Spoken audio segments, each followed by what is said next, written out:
பரமகானான தாரேனார். இலவசமா காசுக்கா? இலவசம். அதே ஒரு நபர் உடன்படிக்கை. ஹalleluya. அப்ப ஆபிரகாமுக்குள்ள தானே நம்ம பார்க்கப்படுறோம். அதனால தான் நமக்கு இலவசம். ஹalleluya. சரி, அடுத்த உடன்படிக்கை ஆபிரகாம் பார்த்துட்டோம். அடுத்த உடன்படிக்கை இஸ்ரவேல் ஜனங்களோடு செய்த உடன்படிக்கை. 4வது உடன்படிக்கை இஸ்ரவேல் ஜனங்களோடு செய்த உடன்படிக்கை. யாத்திராகமம் 6:4 75வது பக்கம். அவர்கள் பரதேசிகளாய் தங்கின தேசமாகிய கானான் தேசத்தை அவர்களுக்கு கொடுப்பேன் என்று நான் அவர்களோட என் உடன்படிக்கையை ஏற்படுத்தி இருக்கிறேன். ஹalleluya, ஹalleluya. ஆபிரகாமுக்கு சொன்னதுதானே, பரதேசிகளாய் தங்கின தேசமாகிய கானான் தேசத்தை அவர்களுக்கு கொடுப்பேன். எகிப்தியர் அடிமை கொள்ளுகிற இஸ்ரவேல் புத்திரரின் பெருமூச்சை நான் கேட்டு என் உடன்படிக்கையை நினைத்தேன். அங்க ஆபிரகாமுக்கு சொன்னார் இல்லையா, உடன்படிக்கையை இங்க நினைவு கூறுகிற தேவனா இருக்காரு. இங்க என்ன நடக்குது, இஸ்ரவேல் ஜனங்களோட செஞ்சதுக்கு என்னென்ன பேருனா, வேதத்துல படிக்கும் பொழுது மோசையோடு செய்த உடன்படிக்கைன்னு இருக்கும். இஸ்ரவேல் ஜனங்களோடு செய்தது மோசையோடு செய்த உடன்படிக்கை, மோசாயிக் கவர்னன்ட்னு சொல்லுவாங்க. அடுத்து நியாயப்பிரமாண உடன்படிக்கைன்னு இருக்கும். நம்ம அதை கவனிக்கணும். இதுக்கு நிறைய பேரு முந்தின உடன்படிக்கைன்னு இருக்கும், நியாயப்பிரமாண உடன்படிக்கைன்னு இருக்கும், கிரியைகளின் உடன்படிக்கைன்னு இருக்கும். என்ன இருக்கும்? கிரியைகளை, அவர்கள் செய்கிற காரியத்துக்கு தக்கதான பலன், செய்கிற காரியத்துக்கு கிரியைகளின் பலன். அப்ப கிரியைகளின் உடன்படிக்கை, முந்தின உடன்படிக்கை, பழைய உடன்படிக்கை, நியாயப்பிரமாணத்தின் உடன்படிக்கை, மோசையோடு செய்த உடன்படிக்கை, அப்புறம் இஸ்ரவேல் ஜனங்களோடு செய்த உடன்படிக்கை. இவ்வளோ பேரு. இப்போ இந்த இடத்துல நான் உங்களுக்கு ஆண்டவர் சொல்றாரு, சீனாய் மலையில ஆண்டவர் வந்து இறங்கி இருக்கிறாரு. கவனிங்க, சீனாய் மலையில கர்த்தர் வந்து இறங்கி நிற்கிறாரு. மோசே ஜனங்களுக்கும் கர்த்தருக்கும் நடுவுல நிற்கிறாரு. ஜனங்கள் கீழே நிற்கிறாங்க பயந்து போய்.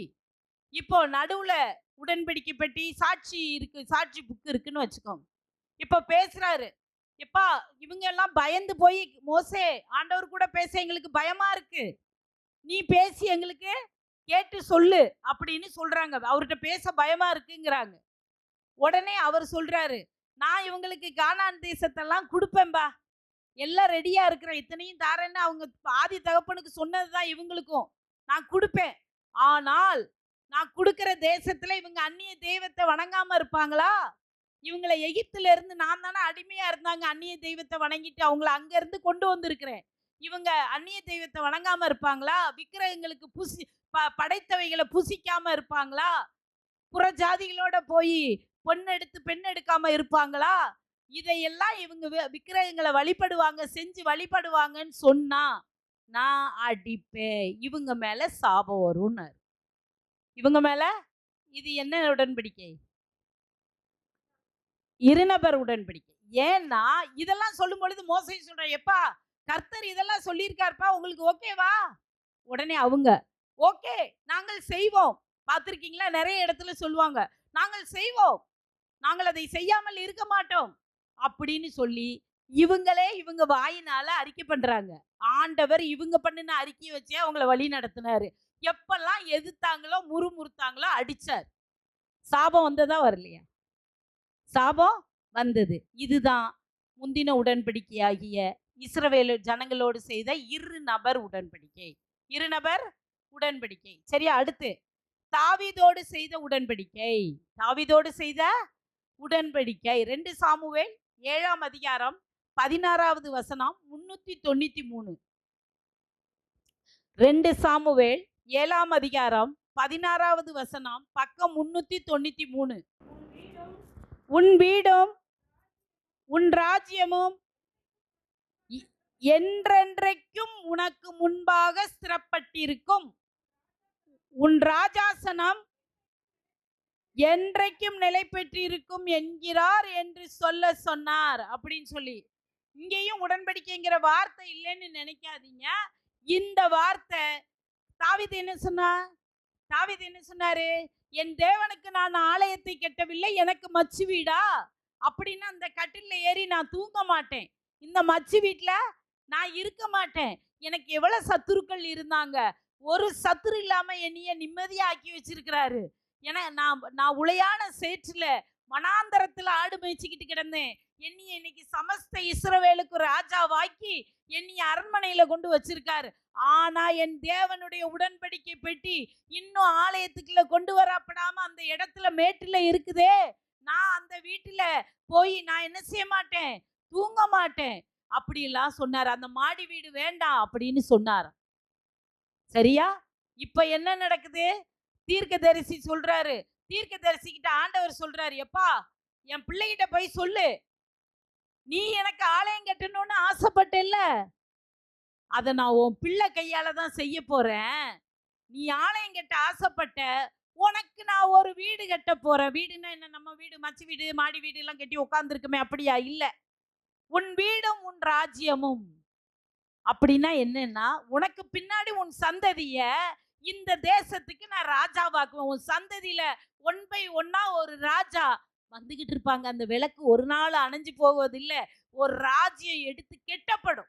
என் ஆலயம் கெட்டப்படும்னு நீ என்னைக்கு உன் கையால கெட்டுவேன்னு ஆசைப்பட்டியோ, உன் வீட்டையும் உன் ராஜ்யத்தையும் உன் தேசத்தையும் உன் ஜனத்தையும் நான் எடுத்து கெட்டுவேன். சூரியன் இருக்கிற வரைக்கும் இந்த உடன்படிக்கையில இருந்து நான் மாற மாட்டேன்னு சொன்னேன். ஹல்லேலூயா. இது இது தாவீது இதுக்கு ஏதாவது பதில் சொன்னாரா? எந்த பதிலும் சொல்லல. இது எத்தனை நபர் உடன்படிக்கை? ஒரு நபர் உடன்படிக்கை. கடைசி வரைக்கும் கிட்டத்தட்ட 30-40 ராஜாக்கள் வந்தாங்க. அந்த ராஜாக்கள் வரைக்கும் தாவீதோட ராஜா தொடர்ச்சியா ஒவ்வொருத்தரா பிள்ளைங்க வந்துகிட்டு தான் இருந்தாங்க. ஆண்டவர் அவருடைய வார்த்தையில இருந்து மாறவில்லை. ஹல்லேலூயா, ஹல்லேலூயா. சரி, அடுத்து தாவீதுக்கு அடுத்து புதிய உடன்படிக்கை. புது உடன்படிக்கை 6வது. இது புது உடன்படிக்கை. அதுக்கு பேரு கிருபையின் உடன்படிக்கை, சமாதானத்தின் உடன்படிக்கை. எங்கெல்லாம் வருதோ இது 6வது உடன்படிக்கை. சரி, யோவான் 5:24 பாருங்க. 131வது பக்கம். என் வசனத்தை கேட்டு என்னை அனுப்பினவரை விசுவாசிக்கிறவனுக்கு நித்திய ஜீவன் உண்டு. ஹல்லேலூயா. இன்னொரு வாக்குத்தத்தம் இருக்கு. உங்களுக்கு நித்திய ஜீவனை அளிப்பேன் என்பதே அந்த வாக்குத்தத்தம். புது உடன்படிக்கையில நமக்கு என்ன தராரா? நித்திய ஜீவனை அளிப்பேன். இந்த சரீரம் செத்து மண்ணுக்கு போகலாம், ஆவி ஆத்மாவோ ஆண்டவரிடத்துல போகணும். அங்க போகிறதே நித்திய ஜீவனை நான் உங்களுக்கு அளிப்பேன் என்று சொன்னதே அந்த புதிய உடன்படிக்கையின் அடையாளம். ஹல்லேலூயா. சரி, அடுத்து 7வது உடன்படிக்கை. திரு விவாக உடன்படிக்கை அல்லது மணவாட்டி உடன்படிக்கை அல்லது நித்திய உடன்படிக்கை. Eternal government. அது கவர்னன்ட். திரு விவாக உடன்படிக்கை, மணவாட்டி உடன்படிக்கை, நித்திய உடன்படிக்கை. இது இன்னும் வரல. ஏன்னா வெளிப்படுத்தின சுவிசேஷத்துல கர்த்தர் வரணும், மறு வருகை வரணும், ஆட்டுக்குட்டியானவரின் கல்யாண நாள் வந்ததுன்னு இருக்கும். அந்த இது வரும் பொழுதுதான் இந்த உடன்படிக்கை செயல்படும். இந்த உடன்படிக்கைகள் எல்லாம் உலக தோற்றத்திற்கு பின்னே வந்த உடன்படிக்கைகள். உலக தோற்றத்திற்குனா 1வது அதிகாரத்துல சூரியன் உண்டாவதாக, சந்திரன் உண்டாவதாக, உலகத்தை படிச்சாருல, புல்லு பூண்டு மரமாட்ட எல்லாத்தையும் படைச்சாரு இல்லையா? மச்சங்கள் கடல்வாழ் எல்லாம் பண்ணாரு. இதுக்கப்புறம் உண்டுன ஆதாம்ல இருந்து இந்த உடன்படிக்கை வரைக்கும் என்னது? ஆதாம்ல இருந்து இது வரைக்கும் உலக தோற்றத்திற்கு பின்னே வந்த உடன்படிக்கை. அடுத்த வாரம் நம்ம ஒரு உடன்படிக்கை பார்ப்போம். இந்த 7க்கு அப்புறம் ஒரு உடன்படிக்கை ஒன்று இருக்கு. அப்புறம் இல்ல, முன்னாடியே இருந்தது. அது மீட்பின் உடன்படிக்கை. உலக தோற்றத்திற்கு முன்னே உள்ள உடன்படிக்கை, மீட்பின் உடன்படிக்கை.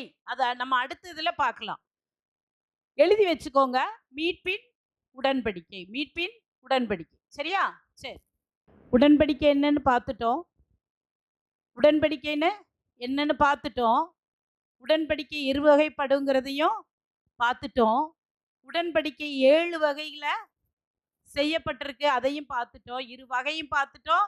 7 உடன்படிக்கைகளையும் பார்த்துட்டோம். பார்த்துட்டோம் தானே?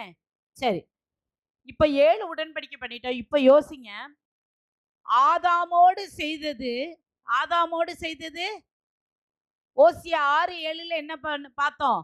அவர்களோ ஆதாமை போல உடன்படிக்கையை மீறி எனக்கு துரோகம் பண்ணினார்களேன்னு இருந்தது. ஆதாம் ஒரு நபர் தான். ஆதாம் ஒரு நபர் தான். ஆனா ஆதாமோடு அவர் பண்ணினது இருநபர் உடன்படிக்கை. ரைட்டா? அந்த ஆதாமோடு ஆண்டவர் யார ஒப்பிட்டார்? இப்ப இஸ்ரவேல் ஜனங்களை ஒப்பிட்டார். அப்படிதானே? ஆதாமை போல இவர்களும் உடன்படிக்கையை மீறினார்கள்னா ஆதாம் ஒரு நபர் தான். ஆனா இருநபர் உடன்படிக்கைக்குள்ள வந்திருக்காரு. இஸ்ரவேல் ஜனங்கள் நோவாவை விட்டுருங்க, இடையில நோவா ஒருத்தர் தான், அவரை விட்டுருங்க. அடுத்து நோவாக்கு அப்புறம் வர்றது யாரு? இஸ்ரவேல் ஜனங்கள் வாராங்க இல்லையா? இஸ்ரவேல் ஜனங்கள் வாராங்க. இந்த இஸ்ரவேல் ஜனங்கள் ஜனங்களா இருக்கிறாங்க. ஆண்டவர் அவர்கள் கூடயும் இருநபர் உடன்படிக்கை செய்யறார். புரியுதா? புரியுதா? ஆதாம் ஒரு நபர் தான், இருநபர் உடன்படிக்கை செய்யறார். இந்த பழத்தை சாப்பிடாத, சாப்பிட்டேன்னா சாவ, உன்னை நான் நிலத்தை பண்படுத்த கொண்டு வச்சிருக்கிறேன், நீ செய்வியா? செய்வேன். மீறினாங்க. சரியா? இஸ்ரவேல் ஜனங்கள்ட்ட கானான் தேசத்தை உனக்கு தருவேன்னு சொல்லிட்டேன், எனக்கு மீறி இதெல்லாம் செஞ்சேன்னு சொன்னா சாவ. ஆமா, ஓகே, ஏத்துக்கிறோம். மீறினாங்க, அடிபட்டாங்க. இருநபர் உடன்படிக்கை. இவங்க ஜனங்களா இருக்காங்க, இவர் ஒரு நபரா இருக்காரு ஆதாம். ரெண்டுமே இருநபர் உடன்படிக்கை. நல்லா ஞாபகம் வச்சுக்கோங்க. ஒத்தையா இருக்கிறவங்களெல்லாம் விட்டுருங்க. சரியா? தாவீதை விட்டுருங்க, அவர் ஒத்ததான். நோவாவை விட்டுருங்க, அவர் ஒத்ததான். சரியா? விட்டுருங்க. இன்னொரு ஆள் ஒத்தையா பார்த்தோமே, யாரு? ஆபிரகாம். ஆதியாகமம் 15ஆம் அதிகாரத்தை இவ்வளவு நேரம் சொன்னோம், யோசிக்கவே கூடாது. ஒரு நபர் உடன்படிக்கை. 15:6 அவன் விசுவாசத்தை கர்த்தர் பார்த்துட்டு அதை நீதியாக எண்ணினார். அப்படித்தானே? ஆபிரகாம் தவறு செய்யாம இருந்தாரா? யாரெல்லாம் கூட்டிட்டு போக கூடாதுன்னு சொன்னா அண்ணன் பிள்ளைய சேர்த்தே கூட்டிட்டு போனாரு. கூட்டு போனாரா இல்லையா லோத்த? அப்புறம் லோத்துனா முக்காடு ஹீப்ரூல. இந்த முக்காடை எடுத்தாதான் இந்த தேசத்தை நீ ஏறிட்டு பார்க்க முடியும். இப்படி போட்டிருக்க முக்காட்டுல தேசத்தை பார்க்க முடியுமா? அப்ப லோத்து அவரை விட்டு எடுத்துட்டாரு. சண்டவரை வச்சு மேய்ப்பர்களுக்குள்ள அவரை ரிமூவ் பண்ணிட்டாரு. கணவன் மனைவியுமா போறாங்க. போற தேசத்துல பொண்டாட்டியை பார்த்தா அந்த ராஜா அபிமலைக்கு ஆசைப்பட்டுருவாரோன்னு சொல்லிட்டு பெலிஸ்திய மன்னன் ஆசைப்பட்டுருவானோன்னு சொல்லிட்டு தங்கச்சின்னாரு. இதுமே தவறுதான். ரைட்டா? அப்பமும் ஆண்டவர் ஆபிரகாம் மட்டும் மன்னிக்கிறாரு. ஐயா, ஆதாமும் பழங்க பொண்டாட்டி சொல்லி தானே பழத்தை சாப்பிட்டாங்களா இல்லையா? அவங்கள ஆண்டவர் என்ன செஞ்சாரு? தவறு செஞ்சு பாவம் செஞ்சு விழுந்துட்டாங்க. அங்க இருந்து தள்ளி விட்டுட்டாரு. போ, பூமிக்கு போன்ட்டாரு. சாபத்தை கொடுத்து மண்ணுக்கு திரும்புவாய் சொல்லிட்டாருல, அனுப்பி விட்டுட்டாரு. ஆபிரகாம் தவறு செய்யாமல இருந்தார். சாரா சும்மாவா இருந்தது?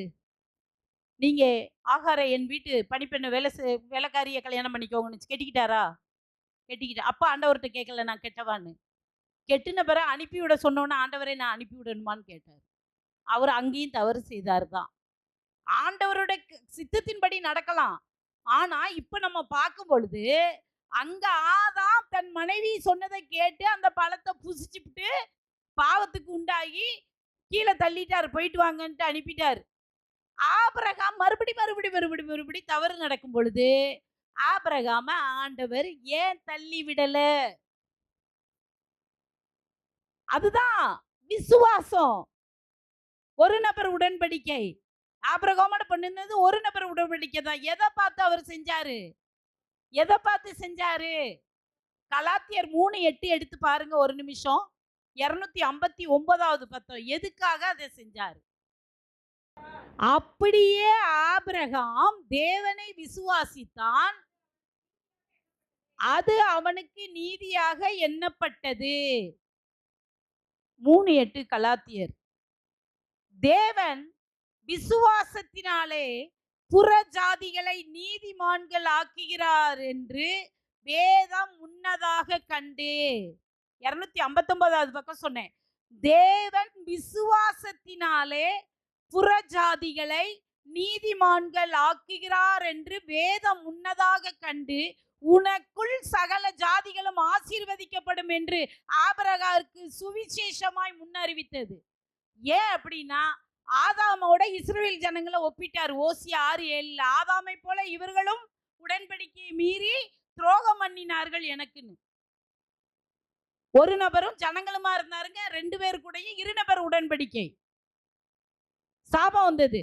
இங்க ஆபிரகாமும் அப்பப்ப தவறுனாலும் கூட அவர் விசுவாசத்தை ஆண்டவர் பார்க்கிறாரு. புறஜாதிகளாகிய நம்ம, புறஜாதி யாராவது உடன்படிக்கை, புது உடன்படிக்கை யார் கூட பண்ணினாரு? யாருக்கு? நித்திய ஜீவனை அளிப்பேன்னு சொன்னது யாரு? பரம காணான தாரேன்னு சொன்னது நமக்கு தானே. நம்ம ஏதாவது ஆண்டவருக்கு திருப்பி தரோம்னமா? ஆபிரகாமுக்கு எப்படி இலவசமா அவரை தூங்க வச்சு கொடுத்தாரோ, நமக்கும் பரம காணான இலவசமா தான் தாரேன்னு இருக்காரு. இதை எப்படி ஆண்டவர் கண்டுபிடிச்சிருக்காரு? ஆதியிலே கண்டுபிடிச்சிருக்காரு பாருங்க. நமக்கு கொடுக்கிறதுக்கு, ஆபிரகாமுக்கு கொடுக்க சொல்லியே அவர் சந்ததிக்குள்ள நம்மளை ஆசீர்வதிக்கிறார். அதை வேதம் முன்னதாக கண்டு, கர்த்தரே கண்டு, இங்க பாருங்க, தேவன் விசுவாசத்தினாலே, இங்க விசுவாசம் வந்துருச்சு. தேவன், பிதாவாகிய தேவன், புறஜாதி யார்? நம்ம புறஜாதி யாரு? நம்ம தான். நீதிமான்கள் ஆக்குகிறார் என்று, நம்ம அவர் ரத்தத்தினால கழுவப்பட்ட நீதிமானா? இன்னைக்கு புறஜாதின்னா நம்மள சொல்லுவாங்க. இயேசுவோட ரத்தத்தினால கழுவப்பட்டதுனால நான் அவருடைய பிள்ளை, நான் நீதிமானா ஆக்கப்பட்டிருக்கேன். இத தேவன் ஆபிரகாமுக்குள்ள இருந்த விசுவாசத்தை பார்த்துட்டு என் பிள்ளைக்கு நாளைக்கு அதே விசுவாசம் என் மேல இருக்குன்னு வேதம் முன்னதாக கண்டு, உனக்குள் சகல ஜாதிகளும், உனக்குள் கிறிஸ்துவுக்குள்ள நம்ம பார்க்கப்படுறோம். ஹல்லேலூயா. பிதா கிறிஸ்துவுக்குள்ள. ஏன்னா எடுத்தோடனே கலாத்தியர் எத்தனாவது வசனம் பார்த்தோம்? 3:17. 3:17 என்ன வசனம்? கிறிஸ்துவை முன்னிட்டு தேவனால் முன் உறுதி பண்ணப்பட்ட உடன்படிக்கை. இங்க வேதம் முன்னதாக கண்டு, உனக்குள் சகல ஜாதிகளும் ஆசீர்வதிக்கப்படும் என்று ஆபிரகாமுக்கு சுவிசேஷமாய் முன்னறிவித்தது. நற்செய்தி ஆபிரகாமுக்கு சொல்லப்பட்டிருக்கு.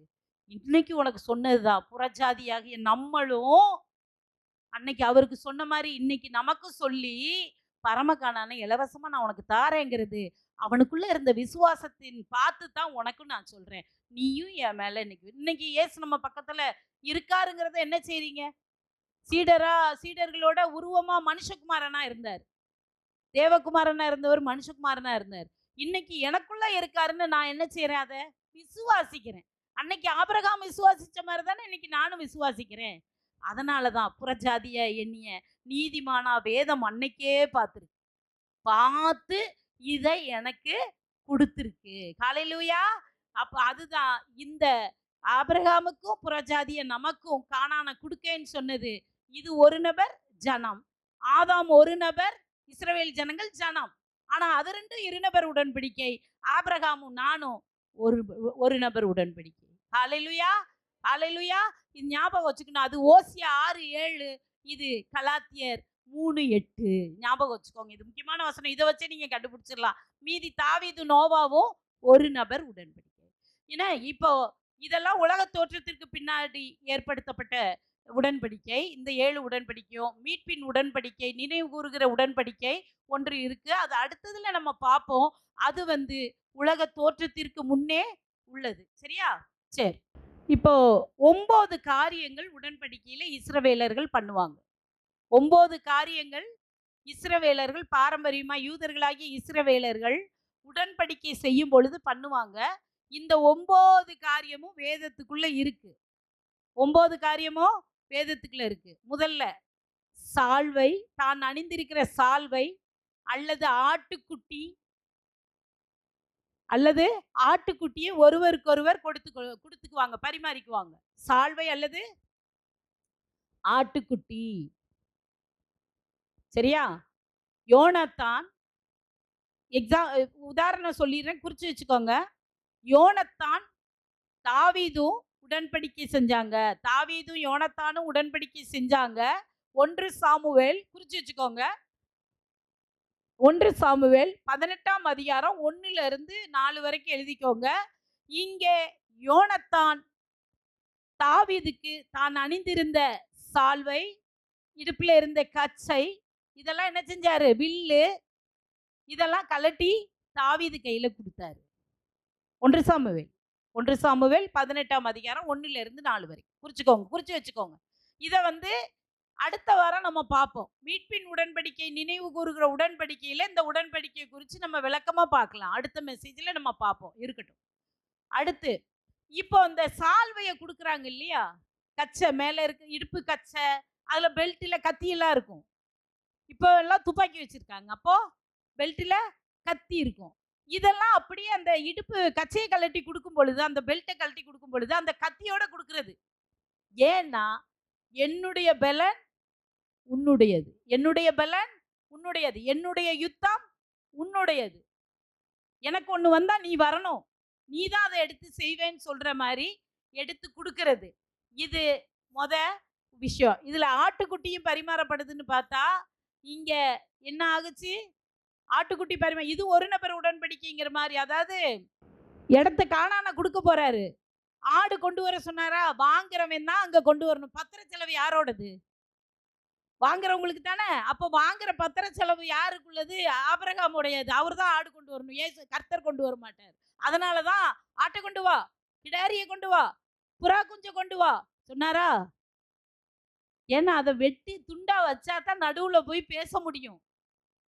சரியா? இலவசமா கொடுத்தா விக்கிற ஆளு கடந்து போய் சொல்லிடுவோம். விக்கிற ஆளுனா கிரயத்துக்கு இல்ல, இலவசமா கொடுக்கிறவர் கடந்து போய் சொல்லிடுவாரு. விக்கிறது கிடையாது. இலவசமா கொடுக்கிறவரு கடந்து போய் சொல்லுவார். காசு கொடுத்து வாங்குறவரா இருந்தா அவரும் துண்டத்துக்கு நடுவுல இங்கிட்டு வந்துருவார். அதை நடக்க விடாம பண்ணுனார். சரியா? இப்ப புரியுதா?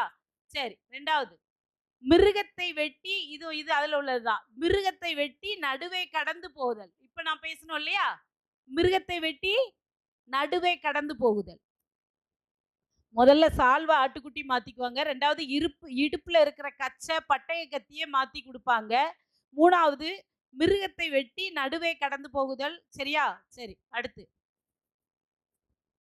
2 பேர் இருக்காங்கன்னா வாங்குறாங்க குடுக்குறாங்க அப்படின்னு சொன்னா கையில கையில குத்தி கையில இந்த இடத்துலயோ இங்கேயோ குத்தி ரத்தத்தை வர வச்சுக்கிட்டு 2 பேர் சேர்ந்து அவங்க கையை தூக்கி காட்டுறது. ரத்தம் வழிய தூக்கி காட்டுறது. சரியா? இப்படி கையை உயர்த்தி காட்டுதல். சரியா? இது ஒண்ணு. அடுத்து பெயர்களின் பாதியை மாற்றிக்கொள்ளுதல். பெயர்களின் பாதியை மாற்றிக்கொள்ளுதல். எப்படி அப்படின்னு சொன்னா அவர் தேவகுமாரனா இருந்தாரா? நான் பாவம் செஞ்சிட்டேன். பூமிக்கு அவர் பரலோகத்துல இருந்து வரணும். வந்தா நான் மனுஷனா இருக்கேன். என் பேரை அவருக்கு கொடுக்கணும். அவர் பேரை எனக்கு தரணும். சரியா? இப்ப அவர் என்ன செய்யறாரு? எனக்கு பேர் கொடுக்கும்படியாக அவர் தன்னுடைய பேரை பூமிக்கு வந்து மனுஷகுமாரனா ஆக்கிட்டார். தேவகுமாரன்ல உள்ள குமாரனை எடுத்து இந்த மனுஷனை சேர்த்து மனுஷகுமாரன் உடன்படிக்கையில பெயர் மாற்றம் இப்படி நடக்கும். இப்ப நம்மளை எடுத்துக்கோங்களேன். இயேசுவை பார்த்துட்டோம். நம்மளை பார்த்துக்கோங்களேன். கிறிஸ்து இயேசு அவர் மேல இருக்க சொல்ல கிறிஸ்து இயேசு பூமிக்கு மனுஷகுமாரனா வரும் பொழுது இயேசு கிறிஸ்துன்னு சொல்லியிருக்கோம் இல்லையா? இப்ப கிறிஸ்து இயேசுவா இருக்காரு அவரு. நான் வந்து எப்படி இருக்கேன்? அவளா இருக்கேன். அப்படித்தானே? அவளா இருக்கேன், அவனா இருக்கும். இப்போ நான் என்ன சொல்லுவேன்? என் பேரை மாத்தணும்னா கிறிஸ்து பிளஸ் அவள், தெபோராள், கிறிஸ்தவள். ஆம்பளையா இருந்தா ஆண் பிள்ளையா இருந்தா கிறிஸ்து பிளஸ் அவன் கிறிஸ்தவன். பேர் மாற்றம் ஆயிட்டா? இப்ப ஆண்டவர் என் கூட உடன்படிக்கை செய்தது வருதா? அல்லேலூயா. இப்படித்தான் நமக்கு பெயர் மாற்றம். அந்த உடன்படிக்கைக்குள்ள நம்ம இருக்கோங்கிறது நமக்கே தெரியாது. ஏன் கிறிஸ்தவன்னு சொல்றோம்? ஏன் மனுஷகுமாரன்னு சொல்றோம்? ஏன் தேவகுமாரன்னு சொல்றோம்? புது உடன்படிக்கைக்குள்ள நான் இருக்கிறேன். அந்த உடன்படிக்கையின் விளைவாக அவர் பேரை எனக்கு கொடுத்திருக்காரு. என் பேரை அவர் எடுத்திருக்காரு. அல்லேலூயா. ஆனா நமக்கு வாசிப்போம் எல்லாம் செய்வோம். அந்த அடிப்படை சத்தியம் நமக்கு தெரியறது இல்ல. சரியா? அடுத்து உடம்பில் தழும்புகளை அடையாளமாக உருவாக்கி கொள்ளுதல். உடம்புல ஏதாவது ஒரு பகுதியில தழும்புகள் வரணும். இயேசுக்கு வந்ததா? ஏசாயா 53ஆம் அதிகாரம் 5வது வசனத்துல அவர் உடம்புகள் அவர் தழும்புகளாலே நாம் குணமாகிறோம். தழும்பு அடிச்சாங்கல்ல, வாரனால அடிக்கும் போது தழும்பு வந்ததா? இதுவும் ஒரு உடன்படிக்கையின் அடையாளம். எனக்காக எனக்காக. சரியா? அடுத்து ஏதாவது ஒரு நபரை சாட்சியாக முன்னிறுத்தி அறிவிப்பு பண்ணுதல். இப்ப நான் நான் 2 பேருக்கு வாக்குறுதி இருக்குன்னா, வாக்குத்தத்தம் இருக்குன்னா, நடுவுல ஒருத்தரை சாட்சியா வச்சுக்கிறது. இங்க பாருங்கப்பா, இவரை நான் நடுவுல வச்சிருக்கேன். நான் நாளைக்கு பொய் சொன்னேன்னா இவர் எனக்கு வந்து பேசுவார். அவர் போய் சொன்னா அவருக்கும் இவர் சாட்சியா நிக்கிறாருன்னு நடுவுல வச்சு சொல்றது. இது எங்க நடந்தது அப்படின்னு சொன்னா, மோசே வந்து சாட்சி பெட்டி முன்னாடி நின்னுகிட்டு, எப்பா நான் இப்படி மேல போயிட்டு வர்றதுக்குள்ள நீங்க இதெல்லாம் செஞ்சீங்க சொன்னாரா? செஞ்சீங்க. இது தவறு. இப்ப என்ன செய்ய போறீங்க அப்படின்னு கேட்டு, இனிமே செய்ய மாட்டீங்களா? செய்ய மாட்டோம். இப்படி செய்யும் பொழுது ஆட்டுக்குட்டியின் ரத்தத்தை எடுத்து அந்த சாட்சி இதுல ரத்தத்துல தெளிச்சு அப்படியே மேல தெளிக்கினா முடியாது. அதனால இங்க பெட்டி மேல தெளிச்சு விட்டாரு. மோசைய நடுவுல வச்சு ஆண்டவருக்கும் மக்களுக்கும் நடுவுல நடந்தது. டிக்ளேர் பண்றது இது. சரியா? இது ஒரு உடன்படிக்கை. ரைட். கற்கள் மரங்களை நாட்டுவது. பார்த்திருக்கீங்களா? வேதத்தை படிச்சுட்டு வரும்போது பழைய ஏற்பாட்டுல அவன் கற்களை நட்டி ஒரு கல்லை நட்டுனா, மரத்தை நட்டி வச்சான், பலிபீடம் கட்டுனா. இதெல்லாம் உடன்படிக்கைக்குரிய செய்கை. மரத்தை நட்டி வச்சு அந்த மரத்துல தன் கையவோ எதையோ கிழிச்சு ரத்தத்தை அதுல மரத்து மேல விடுறது. மரத்து மேல விடுறது. இது 9 காரியங்கள் நடந்தது. 9 காரியங்கள் நடந்தது. சரியா? டக்குன்னு ஒரு நிமிஷத்துல சொல்லிடுறேன். சொல்லிட்டு இந்த 7 9 காரியங்களையும் இயேசு சிலுவையிலே செய்து முடித்தார். அல்லேலூயா. எப்படி செஞ்சாரு தெரியுமா? முதல்ல சால்வையை கழட்டி கொடுக்காங்களா? இயேசு தன்னுடைய வஸ்திரத்தை கழட்டி கொடுத்தார். 2வது நம்முடைய யுத்தம் அவருடைய யுத்தம் ஆயிட்டு. நான் செஞ்ச பாவத்துக்கு அவர் அந்த யுத்தத்தை எடுத்துக்கிட்டார். அந்த கச்சையை கழட்டி கொடுக்கறதுக்கு அடையாளம். சரியா? யுத்தம் அவருடைய பலத்தை எனக்கு இடை கட்டிட்டாரு. அதனால 3வது அவருடைய மிருகத்தை வெட்டி கடந்து போகிறது. ஆதியாகமத்தில் 15ஆம் அதிகாரத்துல இலவசமா கானானை கொடுக்கன்னு சொல்லி கடந்து போனது. இன்னைக்கு சிலுவையில எனக்கு பரம கானானை தாரான்னு சொல்லிட்டு அவர் இலவசமா எனக்கு அந்த காரியத்தை செஞ்சு காட்டிட்டாரு. சரியா? அடுத்து சிலுவையில் கையில் காயம் ஏற்படுத்தி 2 பேரும் கையை கழிச்சுக்கிட்டு கையை உயர்த்தி காட்டணும்னு சொன்னோம்ல. இங்க சிலுவையில கையில ஓட்டை போட்டு ஆணி அடிச்சாங்களா? கை உயர்த்தப்பட்டதா சிலுவையில? அந்த இது வந்தது. அடுத்து தேவகுமாரன் மனுஷகுமாரனாக மாறி எனக்காக வந்தார் இல்லையா? அடுத்து பேர் மாற்றம் நடந்தது. அடுத்து அவருடைய தழும்புகளால் நான் சுகமாகிறேன். அதான் ஏசாயா அவர் உடம்பெல்லாம் வாரினால அடிக்கப்பட்ட தழும்புகள் நிறைந்திருந்தது. அடுத்து சிலுவையில எல்லா ஜனங்களுக்கு முன்னாடியும் பேசியும் பிரதான ஆசாரியர்கள் முன்னாடி வாக்குத்தத்தங்களை பேசினாரு. சரியா? அடுத்து அது 7 ஏதாவது ஒரு நபரை சாட்சியா முன்னிறுத்தி பேசுறது. அங்க பிரதான ஆசாரியர்களும் ஜனங்களும் நின்னாங்க. சரியா? அடுத்து இயேசு கடைசி இரவில் விருந்த ஆயத்தப்படுத்தினார். பஸ்கா விருந்த ஆயத்தப்படுத்தினார். அடுத்து 9 மரத்தை நட்டி அதுல ரத்தத்தை ஊத்துறதுன்னு சொன்னேன். சிலுவை மரத்துல அவருடைய ரத்தம் சிந்தினதா? இந்த 9 உடன்படிக்கையின் காரியங்களையும் இயேசு சிலுவையில் நிறைவேற்றி முடித்தார். அல்லேலூயா. உடன்படிக்கை அத்தனை உடன்படிக்கையை நிறைவேற்றுகிற தேவன், உடன்படிக்கையை நினைவு கூறுகிற தேவன், நம் தேவன் உடன்படிக்கையின் தேவன். அல்லேலூயா. அப்போ இயேசு பிதாவின் இடத்துல உடன்படிக்கை செய்யும் பொழுது தன்னிடம் இருந்த எல்லாத்தையும் பிதாவின் இடத்துல ஒப்படைத்தார். தன் சரீரத்தை ஜீவ பலியாக ஒப்படைத்தார். தன் சீடர்களை ஒப்படைத்தார். இறுதியாக தன் ஆவியை ஒப்பு கொடுத்தார். இறுதியாக தன் ஆவியை ஒப்பு கொடுத்தார். இன்று நம்முடனும் உடன்படிக்கை செய்திருக்கிறார் இல்லையா? நம்முடனும் செஞ்சிருக்காரு. நாம் பிதாவினால் ஆதியிலே கிறிஸ்துவுக்குள் பார்க்கப்படுகிறோம். ஹல்லேலூயா. 1 கொரிந்தியர் 8:6 குறிச்சுக்கோங்க. பிதாவாகிய ஒரே தேவன் நமக்குண்டு, அவராலே சகலமும் உண்டாயிருக்கிறது, அவருக்கென்று நாமும் உண்டாயிருக்கிறோம். இயேசு கிறிஸ்து என்னும் ஒரே கர்த்தரும் நமக்குண்டு, அவர் மூலமாய் சகலமும் உண்டாயிருக்கிறது, அவர் மூலமாய் நாமும் உண்டாயிருக்கிறோம். 2 கொரிந்தியர் 1:20 கிறிஸ்துவுக்குள் அவர் சொன்ன வாக்குத்தத்தங்கள் நமக்கு ஆமென்றும் ஆமென் என்றும் இருக்கிறது. அது உடன்படிக்கையின், புதிய உடன்படிக்கையின் நிச்சயமாக நமக்கு ஆண்டவர் கொடுத்திருக்கிறார். ஹல்லேலூயா. ஹல்லேலூயா. இப்படியாக உடன்படிக்கையை மறவாத தேவன் நம்முடன் இருந்து அவர் கொடுத்த வாக்குத்தத்தத்தை நம்மேல் இன்று நித்திய நீதியாக பரம கானானை தரும்படியாக நித்திய ஜீவனை அளிப்பேன் என்று கொடுத்த வாக்குத்தத்தம் இன்றும் நமக்குள் இருந்து கொண்டு இருக்கிறது. ஹல்லேலூயா. கர்த்தருடைய நாமம் மட்டும் மகிமைப்படுவதாக. ஆமென்.